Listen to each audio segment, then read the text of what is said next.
Hello, in this video I'll be breaking down how the heart creates its own electrical signals and how those signals move through the heart and how we see them on the ESG or the electrocardiogram. So I'm actually going to pull up a diagram right now so you can visually see how it works out. So we're going to start off with the SA node, which is right here.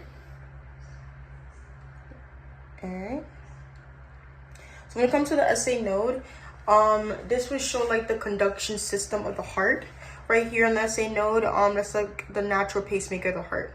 So unlike the skeletal muscle, the SA node doesn't really need a nerve signal in order to start, since it spontaneously generate action potentials through a process called a pacemaker potential. So we're actually going to start off in the diagram here.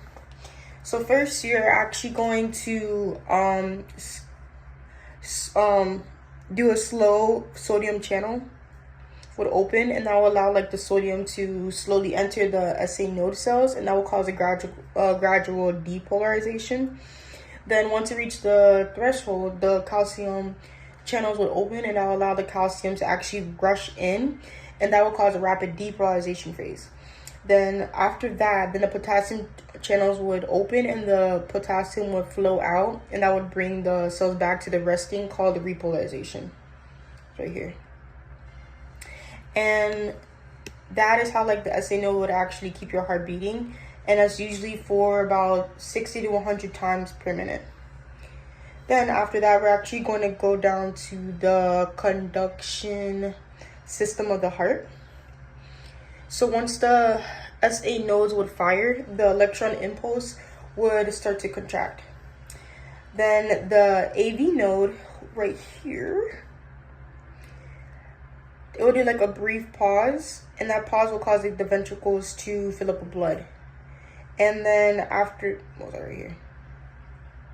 And then from there, the impulse will travel for the bundle of His, and that will split from the right to the left bundle branches, and that would finally spread out through the Purkinje fibers, and that will cause the ventricles to contract from the bottom up.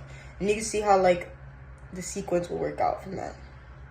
So the H will be here, the contraction, and then after that the AV node, that will do a brief pause, which will be around here, and then that's when it fills with blood. And then the impulse right here will split around here, and then that's when the ventricles will contract from the bottom up.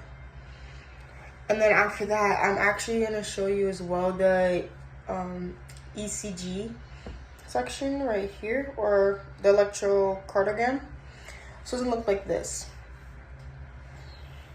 So the P wave right here, that's going to be the atrial depolarization, and that's where the SA node would actually start firing and the atrial would start contracting. And then the QRS complex, which is around here, that would represent the ventricular depolarization, and that's a big signal that we see that the ventricles are contracting. And the atrial repolarization here too it's hidden under the QRS. And then for the T wave here, that would show the ventricular repolarization, and that's when the heart rate would actually get ready for the next beat. So each wave on this diagram would actually reflect a specific electrical event that will happen inside the heart. And all these are important factor for the heart. So in order to summarize what I just mentioned, the SA node will create a self-generated action potential using sodium, calcium, and potassium.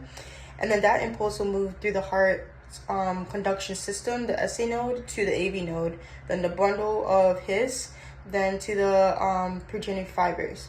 And then we see all those events play out on the waves on the ECG.